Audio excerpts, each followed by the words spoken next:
Hello friends, मैं बजरंग सिंह राजपूत आप सबका आपके अपने यूट्यूब चैनल BSR मैथ्स गुरु पे स्वागत करता हूं। तो दोस्तों, हम इस चैनल पर शुरू कर रखा है आपके रीड फर्स्ट लेवल के मैथ्स को टॉपिक वाइज, और उसमें आज जो है वो अपनी है दूसरी क्लास। पहली क्लास हमने कर ली है जिसमें हमारा जो टॉपिक चल रहा है वो चल रहा है करोड़ तक की संख्याओं का ज्ञान, और उसी में हमने बेसिक्स जो बातें थी जैसे आपके पूर्ण संख्या, प्राकृत संख्या, ठीक है, वो वाले टॉपिक जो थे वो हमने पहली क्लास में कर लिए हैं। अगर आपने वो अभी तक पहली क्लास नहीं देखी है तो ऊपर आई बटन पर उसका लिंक मिल जाएगा, वहाँ जा कर के आप उस वीडियो को देख सकते हैं। और आज है अपनी है दूसरी क्लास जिसमें हम क्या पढ़ेंगे, करोड़ तक की संख्याओं में ही आगे पढ़ेंगे, जिसमें आएगा पूर्णांक क्या होते हैं और किस प्रकार से आपसे वो प्रश्न पूछता है। उसके बाद उसमें प्रीमिय संख्याएं कौन सी होती है, कब बनती है, क्या क्या खास बातें होती है वो बातें। और उसके बाद उसी में अप्रीमेय संख्याएं, प्रीमिय के बाद अप्रीमेय संख्याएं कितने प्रकार की होती है, कैसे पता करते हैं कि शांत है या अशांत है। और उसके बाद आते हैं बार वाले प्रश्न, जिनके बारे में भी आपसे वो बहुत सारे प्रश्न पूछ लेता है। पिछली बार भी रीट में आपसे इसने बार वाले प्रश्न पूछे थे। इन प्रश्नों की हम बात करेंगे, तो ज़्यादा समय नहीं लेते हुए चलिए फिर शुरू करते हैं हम आज की क्लास को। पहला जो है वो आता है आपका पूर्णांक यानी इंटीजर, ठीक है। इसे आई से और जेड से दोनों से ही साइन अप करते हैं, आई से भी इंकित करते हैं और जेड से भी करते हैं। तो पूर्णांक किसे कहते हैं, पॉजिटिव एवं नेगेटिव संख्याओं का समूह है। प्लस की भी हो और माइनस की भी हो, दोनों संख्याओं का जो समूह है होता है वो क्या कहलाता है, आपका पूर्णांक कहलाता है। यानी जिस संख्या में साथ में साइन यूज़ करने लग जाते हैं ना, वो पूर्णांक की कैटेगरी में आता है। जैसे मैं आपसे पूछूं -5, तो -5 एक पूर्णांक हुआ क्योंकि इसमें साइन साथ में लग गया। तो -2 हो गया, -12 हो गया, ये सारे के सारे क्या होते हैं, पूर्णांक होते हैं आपके, ठीक है। इन पूर्णांकों को दर्शाने के लिए हम किसका उपयोग करते हैं, संख्या रेखा का उपयोग करते हैं। अब संख्या रेखा कौन सी होती है, एक लाइन होती है जिसके मिड में एक जीरो होता है बीच में, उससे एक तरफ माइनस की संख्या और एक तरफ प्लस की संख्या होती है। इसमें क्या होता है कि जीरो से जब आप बाईं ओर जाते हो, बाईं ओर है ना, इस साइड जाते हो, तो संख्याएं जो है वो क्या जाती है, घटती जाती है। क्या होती जाती है, घटती जाती है। और इस जीरो से जब आप दाईं ओर जाते हो ना, इस साइड, तो संख्याएं जो है वो क्या होती जाती है, बढ़ती जाती है, ठीक है। जैसे जैसे आप इधर जाओगे ना, संख्याएं बढ़ते हुए क्रम में चलेंगी, इधर जाओगे तो संख्याएं जो है वो घटते हुए क्रम में चलेंगी। जैसे -4 से आगे -5 आएगा तो ये संख्या इधर छोटी होती जा रही है, मतलब 0 से छोटा -1 हो गया, -1 से छोटा -2 हो गया, -2 से भी छोटा -3 हो गया, -3 से भी छोटा -4 हो गया। इस हिसाब से वो संख्याएं जो है वो घटती जाती है। यानी अगर आपसे वो पूछे कि -5 और -12 में बड़ा कौन सा है, तो कहीं आप 12 के चक्कर में मत पड़ना, इसके साथ साइन भी देख लो, साइन किसका लगा है, दोनों में माइनस का लगा है। तो माइनस की संख्याएं जैसे जैसे आगे जाती है छोटी होती जाती है, जैसे जैसे हम आगे चलेंगे ना तो संख्याएं जो है क्या होती जाती है आपकी, छोटी होती जाती है। तो इसमें हम बोल सकते हैं कि -12 जो है वो छोटा मिलेगा किससे, -5 से। तो इनमें बड़ा जो है वो तो -5 है और छोटा जो है वो -12 है, इस हिसाब से। अब जैसे आपके पीछे 2015 में जो प्रश्न आया था पूर्णांकों से संबंधित, वो ये आया था कि इनमें से कौन सा कथन सही है।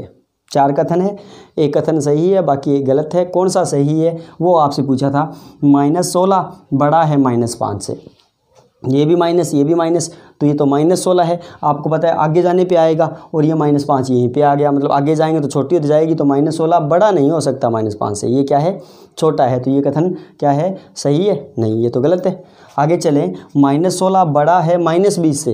अब एक तो -16 आएगा, यानी मान लो यहाँ पे -16 आएगा और -20 के लिए हमें तो आगे जाना पड़ेगा। आगे जैसे जाते हैं संख्याएं घटती जाती है, मतलब -20 छोटा है किससे, -16 से, और -16 बड़ा है किससे, -20 से। मीन्स इसमें से कौन सा कथन सही हो गया, ये वाला कथन सत्य हो गया। ये दोनों असत्य है, अभी -16 और ये प्लस के, तो प्लस की संख्या तो हमेशा ही माइनस से बड़ी होती है, तो ये गलत हो गया। और ये वाला -16 -3 से, तो ये -3 पहले आता है, तो ये संख्या आपकी बड़ी है, -3 बड़े हैं -16 से, जबकि ये गलत है। तो इसमें आपका बी कथन सत्य है। ऐसा ही एक प्रश्न आपसे फिर लिया गया है कि इनमें से कौन सा सही है, कथन आपको दे रखे हैं और इनमें से कौन सा सही है वो सिलेक्ट करना है। तो -16 -4 -16 तो छोटे हैं, ये कथन सही नहीं है। आगे वाला -25 से छोटा है -4, -25 छोटा है -4 से, तो ये वाला सही है भाई। -4 है तो बड़ा है -25 से। -9 प्लस का 3 गलत है भाई, प्लस की संख्या तो बड़ी होती है। आगे चलें तो -4 बड़ा है -2 से, नहीं हो सकता, ये भी गलत है। तो इसमें कौन सा कथन सत्य है? ये वाला कथन सत्य है। तो पूर्णांकों से तो इस हिसाब से आपसे प्रश्न पूछता है। किसे कहते हैं? धनात्मक और ऋणात्मक अंकों का जो समूह होता है, संख्याओं का जो समूह है या जो होता है वो पूर्णांक कहलाते हैं। संख्या रेखा पर जब दर्शाते हैं तो बाईं ओर संख्याएं घटती जाती है, दाईं ओर संख्याएं बढ़ती जाती है। सवाल हमने देख लिए। अब इसके साथ पूर्णांकों में ही एक सवाल और घुमा के पूछ लेता है आपसे कई बार। ये लो, इनमें पूछ रहा है कौन सा कथन असत्य है। असत्य कथन कौन सा है? तो प्रत्येक पूर्णांक परिमेय संख्या होती है। पूर्णांक और परिमेय संख्या का अब एक चक्कर आ गया। तो हमने अभी तक क्या पढ़ा? हमने अभी सबसे पहले हमने पढ़ा था प्राकृत संख्या। ये लो नेचुरल नंबर, ये नेचुरल नंबर का राउंड आ गया, यानी ये सारी प्राकृत संख्याएं हैं। उसके बाद हमने पढ़ा वूल नंबर, मीन्स ये वूल नंबर आ गया सारा का। अब देखो मैंने किस प्रकार से साइन अप किया है। नेचुरल नंबर बीच में लिखा, उसके बाद एक राउंड लगाया और उसमें वूल नंबर लिख दिया। मतलब सारे जो वूल नंबर है ना, सारी जो पूर्ण संख्याएं हैं वो नेचुरल भी है, पूर्ण संख्याएं प्राकृत संख्याएं भी है, क्योंकि हमने प्राकृत संख्या को बीच में ले रखा है। उसके बाद जो है वो हम बात कर रहे हैं इंटीजर की। किसकी? इंटीजर की। अभी इंटीजर का मतलब पूर्णांक। ये लो, उसके बाद मैंने पूर्णांक का राउंड किया है। मतलब पूर्णांक, सारे प्राकृत संख्याएं पूर्णांक है, सारी पूर्ण संख्याएं भी पूर्णांक है और पूर्णांक अलग रह गया। मीन्स इस राउंड में जितने भी आ गए ना वो सारे पूर्णांक हैं। तो प्राकृत संख्या भी पूर्णांक है, पूर्ण संख्या भी पूर्णांक है और इंटीजर भी खुद एक पूर्णांक है। इसके बाद आगे आपका आता है एक और कॉलम जिसे हम बोलते हैं rational number. Rational numbers means परिमेय संख्याएं। क्या बोलते हैं? परिमेय संख्याएं। अब ये परिमेय संख्याएं क्या होती है अभी तक हमने नहीं पढ़ा, तो अब इस टॉपिक में हम इसी की बात करते हैं। तो यहाँ पे इस साइन से या इस डायग्राम से मैं ये आपको ये बताने की कोशिश कर रहा हूँ कि नेचुरल नंबर सबसे अंदर है, मतलब प्राकृत संख्याएं सबसे अंदर आ गई, यानी सबके अंदर परिमेय संख्याएं भी प्राकृत संख्याएं होती है। सभी पूर्णांक जो होते हैं, सभी प्राकृत संख्याएं जो है वो पूर्णांक भी होते हैं, सभी प्राकृत संख्याएं परिमेय संख्याएं भी होती है, सभी प्राकृत संख्याएं पूर्ण संख्याएं भी होती है। मतलब ये वाला जो है ना ये सबसे अंदर है। अब वूल नंबर की बात करें तो सारे पूर्णांक जो है, सारे प्राकृत संख्याएं जितनी भी है वो सारे पूर्ण संख्याएं होती है, क्योंकि हमने अंदर ले रखा है। सारे प्राकृत संख्या और सारी पूर्ण संख्याएं जो है वो इंटीजर होते हैं, यानी पूर्णांक होते हैं। सारी प्राकृत संख्याएं, सारी पूर्ण संख्याएं, सारे पूर्णांक जो है वो मिलके क्या बनाते हैं? परिमेय संख्या बनाते हैं। अब इसी से संबंधित ये प्रश्न है आपका। प्रत्येक पूर्णांक परिमेय संख्या होता है। पूर्णांक जितने भी होते हैं वो सारे क्या होते हैं? परिमेय संख्या होते हैं। तो पूर्णांक आपका कहाँ है? ये रहा, और परिमेय संख्या ये रही। सभी पूर्णांक जो है वो क्या होते हैं? परिमेय संख्या होती है। देखो ज़रा, सभी पूर्णांक परिमेय संख्या है। चेक करो ज़रा, है क्या? है, बिल्कुल सही है। पूर्णांक अंदर आया है ना, तो पूर्णांक परिमेय संख्या है। ये अंदर पड़ा है मीन्स ये है, कोई दिक्कत नहीं है। प्रत्येक पूर्णांक पूर्ण संख्या है। पूर्णांक जो है वो पूर्ण संख्या। अब पूर्णांक बार वाला पूर्ण संख्या अंदर रहेगी, मीन्स ये वाला नहीं है। अगर ये सवाल ऐसे, ये कथन ऐसे बोलता ना, सभी पूर्ण संख्याएं पूर्णांक है, सभी पूर्ण संख्याएं पूर्णांक है, तो सही था। सभी पूर्ण संख्या पूर्णांक होती है, कोई दिक्कत नहीं है। बट ये अब सही नहीं है, मीन्स ये वाला कथन गलत है। आगे चेक करें तो प्रत्येक प्राकृत संख्या पूर्ण संख्या है। प्राकृत संख्या पूर्ण संख्या है, अंदर है। पूर्ण के अंदर प्राकृत आई है, कोई दिक्कत नहीं है।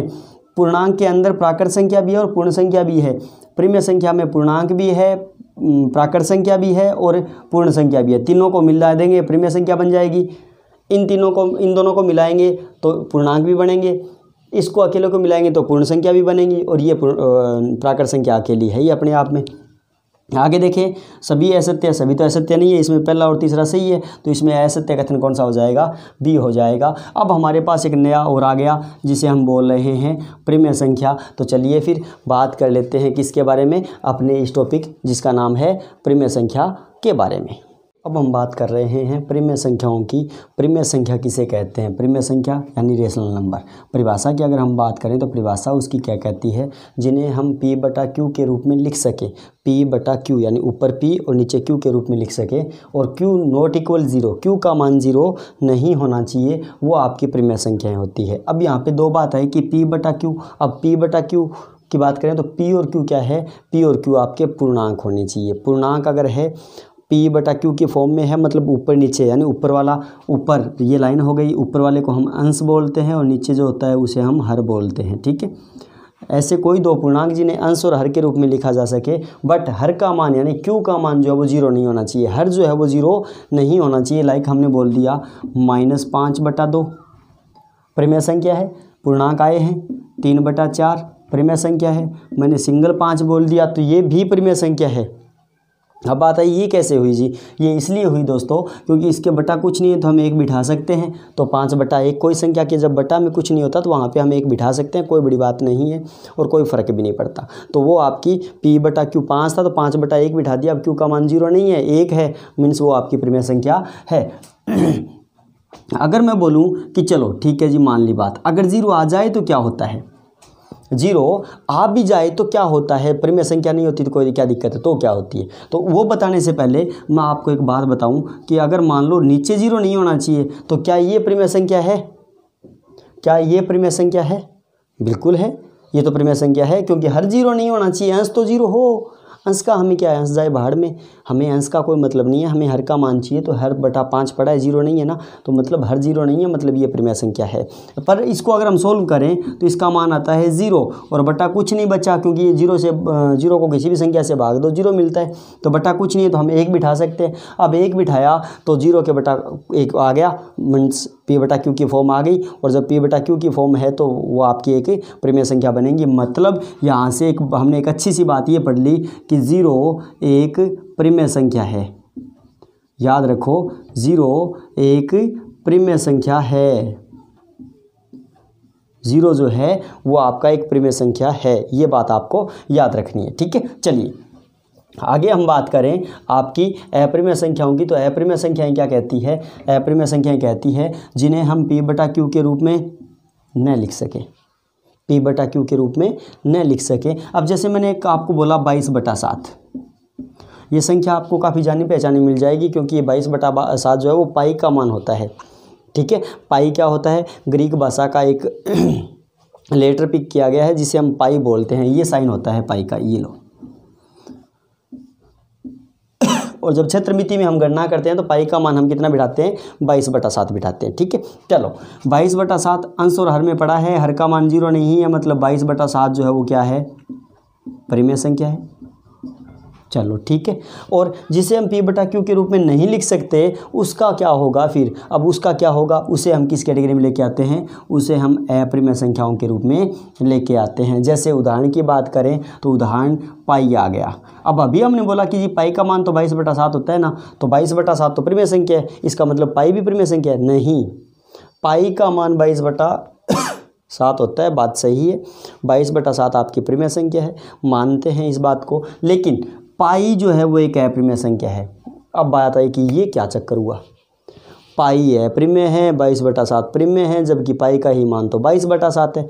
अब ये चक्कर कहाँ पड़ता है, ये चक्कर पड़ता है मान के अंदर। अब मान का हमें कैसे पता चलेगा कि जी कैसा है, तो उसके लिए हम जिस बात को पढ़ रहे हैं वो देखना है हमें दशमलव प्रसार।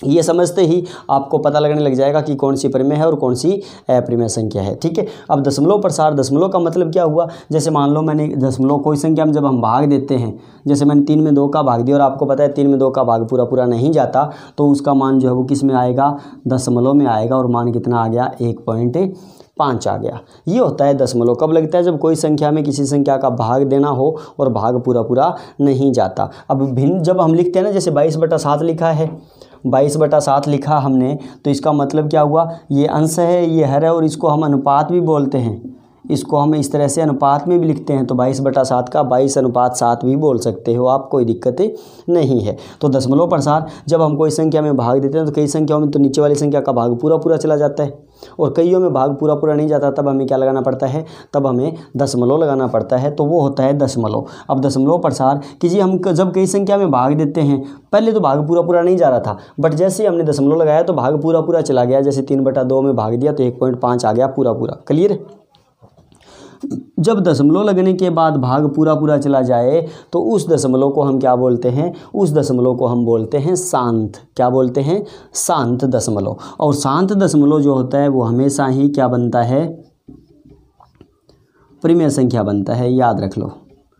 शांत दशमलव जो होता है ना वो हमेशा ही क्या होता है, परिमेय संख्या की। जी अब ये परिमेय संख्या कैसे हो गई, जैसे आपने 3/2 लिया, भाग दिया तो 1.5 आया। अब अगर मैं पॉइंट हटाऊंगा तो बटा क्या लगाऊंगा, 10 लगाऊंगा, तो क्या मिला आपको 15/10 और दोनों पूर्णांक है, तो ये क्या बन गई आपकी एक परिमेय संख्या। यानी आपको याद क्या रखना है, शांत दशमलव होना किसी भी संख्या का तो वो क्या बनाता है, परिमेय संख्या बनाता है। दूसरा आता है अशांत। अब ये अशांत का क्या हुआ, अशांत नाम से पता चल रहा है शांत जो एकदम शांत हो गया, चुपचाप हो गया, यानी उसका काम खत्म हो गया दशमलव लगने के बाद। और अशांत वो जो चुपचाप नहीं है, कंटिन्यू चले हुए, उसे हम बोलते हैं अशांत।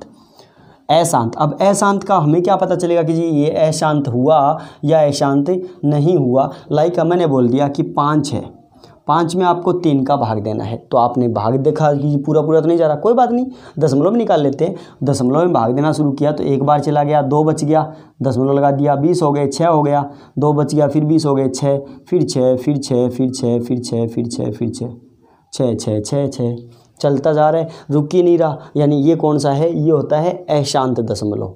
अशांत दशमलव लगने के बाद भी भाग पूरा नहीं जाता, वो चलता जाता है, वो होता है अशांत। और अशांत भी आपके 2 प्रकार के होते हैं। अशांत दशमलव भी आपके 2 प्रकार के होते हैं। कौन कौन से, एक तो आवर्ती अशांत और एक अनावर्ती अशांत। आवर्ती अशांत का मतलब कि जो अशांत भी है और कोई एक अक्षर की बार आवर्ती भी हो रही है। लाइक ये लो 1.666666 ये आ गया। एक ये होता है जैसे कोई संख्या में आपने भाग दिया 2.5464 546 डैश डैश आगे जा रहे हैं। अब इसमें कोई अक्षर की जो है वो क्रम से पुनरावृत्ति नहीं रही, अक्षर तो आ रहे हैं बट क्रम से नहीं आ रहे, सीक्वेंस नहीं है उनका, इनमें सीक्वेंस था।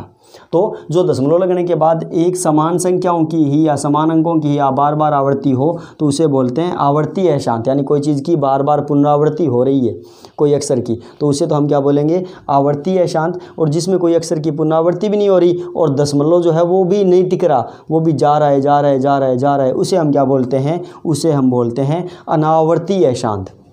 कोई चीज़ की पुनरावृत्ति भी नहीं हो रही लेकिन वो रुका भी नहीं है, वो कंटिन्यू चल रहा है, उसे हम बोलते हैं अनावर्ती अशांत। आवर्ती अशांत जो होता है ना वो आपकी परिमेय संख्या होती है, ये याद रखेंगे।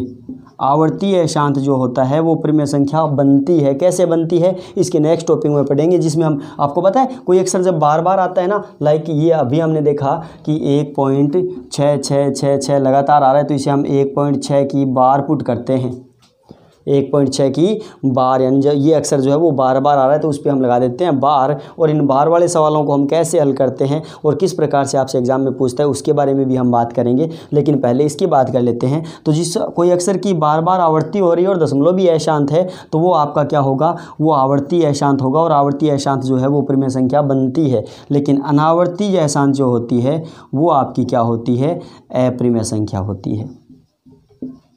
यानी कोई अक्षर की आवर्ती भी नहीं हो रही बट वो भाग रुक भी नहीं रहा है, वो कंटिन्यू चले हुए, उसे हम बोलते हैं अनावर्ती अशांत। उदाहरण क्वेश्चन की बात करें तो देखो निम्न में से कौन सा अपरिमेय है, अपरिमेय कौन सी है, शांत दशमलव। तो शांत दशमलव तो हमने देखा परिमेय है, मतलब ये तो नहीं हो सकता। आवर्ती अशांत दशमलव, आवर्ती भी है और अशांत भी है, ये भी परिमेय बनेगी। अनावर्ती अशांत दशमलव, अनावर्ती अशांत दशमलव क्या बनती है, अपरिमेय बनती है, तो ये वाली सही हो जाएगी। इनमें से कोई नहीं ऊपर आ गया एक, ये आपका ऑप्शन सही है। दूसरा एक प्रश्न और लेते हैं, अनुपात रहित संख्याओं का दशमलव कैसा होगा। अनुपात रहित, अब इसने शुद्ध हिंदी की बात की है। अनुपात रहित, अनुपात का मतलब जिसे हम अनुपात में नहीं लिख सके, ऊपर नीचे नहीं लिख सके, यानी PQ की फॉर्म में नहीं लिख सकते, उसको नहीं लिख सकते, मतलब वो अपरिमेय संख्या है। यानी अपरिमेय संख्याओं का दशमलव कैसा होता है, अपरिमेय संख्या हैं उनका दशमलव कैसा होता है। अंतरहित व पुनरावृत्ति, अंतरहित का मतलब अशांत और पुनरावृत्ति बार पुनरावृत्ति होगी नहीं, अशांत भी और पुनरावृत्ति का मतलब आवर्ती हो रही हो नहीं। अगर बार आवर्ती हो रही है तो उसको हम परिमेय में बदल सकते हैं, मतलब ये नहीं हो सकता आपका। अंतयुक्त मतलब जो भाग पूरा चल जाए, युक्त हो जाए, यानी जिसे हम शांत बोलते हैं। शांत एवं पुनरावृत्ति रहित, यानी पुनरावृत्ति भी नहीं हो रही और शांत भी हो गया नहीं। अगर शांत हो जाता है तो आपकी परिमेय संख्या बनती है, ये भी नहीं है। अंत पुनरावृत्ति रहित, जो अंत भी रहित है, मतलब उसका अंत भी नहीं आ रहा, जा रहा है। और पुनरावृत्ति रहित मतलब उसको कोई अक्षर की आवर्ती भी नहीं हो रही, आवर्ती भी नहीं हो रही, मतलब क्या हो गया, अशांत हो गया, अनावर्ती हो गया, और अंत भी नहीं है मतलब अशांत हो गया। तो अशांत अनावर्ती, अशांत अनावर्ती क्या बनती है आपकी, अप्रमेय बनती है। तो अशांत अनावर्ती का मान करें, संख्याओं की बात करें तो वो अप्रमेय बनेंगी। अप्रमेय जो है, अप्रमेय जो संख्याओं का जो है वो दशमलव प्रसार कैसा होगा, अंत रहित होगा और पुनरावृत्ति भी नहीं होगी। तो इसमें कौन सा सही हो जाएगा, सी। आगे वाला कह रहा है अंतयुक्त, अंतयुक्त का मतलब जो शांत हो जाए, और जो शांत हो जाए वो तो प्रिमेय संख्या बनती है। तो इस हिसाब से आपसे प्रिमेय संख्याओं से और अप्रिमेय संख्याओं से प्रश्न पूछता है। अभी अपना एक टॉपिक चला था बार वाला, अब इस बार वाले से सवाल जो है वो किस प्रकार से पूछे जाते हैं और किस प्रकार हम उनको हल कर लेते हैं, उनको और देख लेते हैं, और उसके बाद हम बात करेंगे आगे की। तो अब हम बात कर रहे हैं बार वाले प्रश्नों की, कि बार के अगर प्रश्न आए तो उनको सोल्व कैसे करेंगे। जैसे आपको पहला प्रश्न दे रखा है 0.4 बार का वर्गमूल क्या होगा, वर्गमूल पूछ रहा है, बार लगा है। बार का मतलब कब लगता है, ये हमने पीछे पढ़ लिया अभी कि जब अप्रिमेय संख्याएं हो तब बार लगता है। अब बार का तो मतलब हम समझ गए, ठीक है, लेकिन इसको हल कैसे करते हैं, बार को हल करने का तरीका देखो। जैसे 0.4 का बार दे रखा है, आपसे कह रहे हैं इसका मान बताओ कितना होगा। अब मान बताएं तो बेसिकली देखें कि 0.4 है, 4 का 2 होता है तो 0.2 होना चाहिए, ये वाला होना चाहिए, पर ये नहीं होता। हल कैसे करते हैं, इसको हल करने का तरीका देखो। 4 है, ठीक है, बटा एक बार है तो 4/9। अगर हम सरल करें, अब ये आया कैसे देखो, अगर बार वाले प्रश्नों को, बार वाले प्रश्न दे रखे हैं उनकी अगर प्रिमेय संख्या बनानी है तो प्रिमेय संख्या बनाने का तरीका देखो। एक सूत्र लिखते हैं हम, क्या लिखते हैं, पहले लिखते हैं हम पूरी संख्या, जितनी संख्या दे रखी है उतनी पूरी संख्या, माइनस बिना बार के अंक, पूरी संख्या माइनस क्या करेंगे, बिना बार के अंक जितने आए हैं वो सारे अंक लिख देंगे। उसके नीचे हम क्या लिखेंगे, जितने अंकों पर बार है, जितने अंकों पर बार है उतने 9 तथा जितने बिना बार है उतने 0। ये लो, ये प्रिमेय संख्या, यानी किसको, बार को प्रिमेय संख्या में बदलना, बार को प्रिमेय संख्या में बदलने का ये सूत्र है। कैसे लिखते हैं, पूरी संख्या माइनस बिना बार के अंक, ये याद रखना है। पूरी संख्या कितनी है वो लिख लेंगे, माइनस बिना बार के जो अंक है ना वो लिख देंगे, और बटा में जितने अंकों पर बार है उतने 9 लिख देंगे, जितने अंकों पर बार है उतने 9 लिख देंगे, और जिन पर बार नहीं है वो कितने हैं उतने हम उसमें 0 लिख देंगे। ये वाला एक फॉर्मूला है बार वाली संख्याओं को प्रिमेय संख्या में बदलने का, एक सूत्र मान लो आप, जिसका हम यूज़ करके बार को प्रिमेय संख्या में बदल सकते हैं। ठीक है, अब जैसे इसको बदलें तो 0.4 का बार दे रखा है तो 0.4 है तो पूरी संख्या तो 4 हो गई, माइनस बिना बार का कोई है ही नहीं तो कुछ लगेगा ही नहीं, और बटा में जितने अंकों पर बार है उतने 9, एक ही अंक पर बार है तो ये लो उतने 9 लगा दिए, और बिना बार है उतने 0, तो बिना बार का तो कोई अक्षर है ही नहीं, 0 है, 0 की तो कोई वैल्यू ही नहीं है, बटा 9। अब इसको अगर हम सरल करें तो आपको ऊपर वर्गमूल पूछा है तो वर्गमूल लेंगे तो 2 बटा क्या मिलेगा, 3 मिलेगा, और 2/3 मिला तो 2 में जब 3 का भाग देना शुरू किया तो भाग गया नहीं, 0 6 6 6 आ रहे और लगातार आ रहे हैं, तो हम इसे 0.6 का बार बोल सकते हैं। तो इसका ऑप्शन कौन सा सही हो जाएगा, डी ऑप्शन इसमें सही हो जाएगा। ये है बार वाली संख्याओं को प्रिमेय संख्या में बदलना, ये वाला सूत्र काम आएगा उसके अंदर, और कुछ नहीं है। आगे अगले प्रश्न की बात करें तो आगे वाला प्रश्न देखिए क्या कह रहा है। आगे वाला प्रश्न कह रहा है 0.252525 की प्रिमेय संख्या क्या बनेगी, प्रिमेय संख्या पूछ रहे तो देखो 0.2525 डैश डैश दे रखा है तो इसे मैं 0.25 का बार बोल सकता हूँ। चलो अब इसकी प्रिमेय संख्या बनानी है आपको, प्रिमेय संख्या बनाएंगे तो पूरी संख्या कितनी है 25, माइनस बिना बार के अंक, बिना बार का तो कोई है ही नहीं तो कुछ घटेगा ही नहीं, और बटा जितने अंकों पर बार है उतने 9, 2 अंकों पर बार है तो 99 हो गया, बिना बार है उतने 0, तो बिना बार का कोई है ही नहीं तो क्या बन गया 25/99 बन गया। कौन सा सही है आपका देख लो, ये वाला सही है तो ये ऑप्शन सही हो गया। क्लियर है। ऐसा ही आगे वाला प्रश्न है 0.57 का मान कितना होगा। अब की बार इसमें देखो, इसमें एक अंक पर बार दी है और बाकी पर बार नहीं दी, 0.57 का बार, इसी संख्या बनाएंगे तो पूरी संख्या 57 माइनस बिना बार के अंक, एक अंक बिना बार का है तो एक अंक बिना बार का, और बटा जितने अंकों पर बार है उतने 9, एक अंक पे बार थी तो 1 9, और जितने अंकों बिना बार के हैं उतने 0, एक अंक बिना बार का है तो ये लो बटा 90 लग गया। क्लियर है। इसे सरल करें हम तो सरल करके देखें तो कितना मिलेगा, 57 - 1, 57 - 1 कितना बच गया, 56, और बटा क्या है 90, 56/90।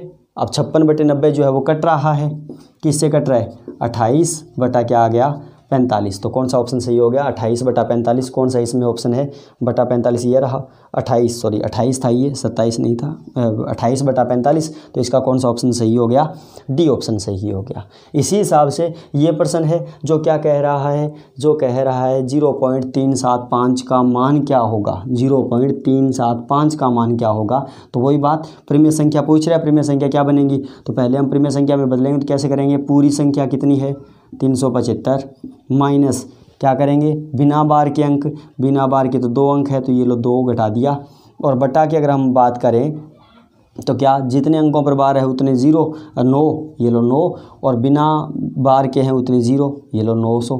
कितना बचा 373 बटा 900 यार है। अब 373 बटा 900 है, कोई सा कट रहा है, नहीं कट रहा तो संख्या देख लो कोई सी मैच करेगी क्या, 7 3 10 3 13 नहीं कट रहा, तो इसमें से कोई ऑप्शन है ही नहीं। तो इसमें कोई ऑप्शन नहीं है तो इसमें कुछ न कुछ गड़बड़ है, जैसे ये वाली गड़बड़ लगी मेरे को। तो 3 5 था या 4 था, डबल करें तो इसका हो गया डबल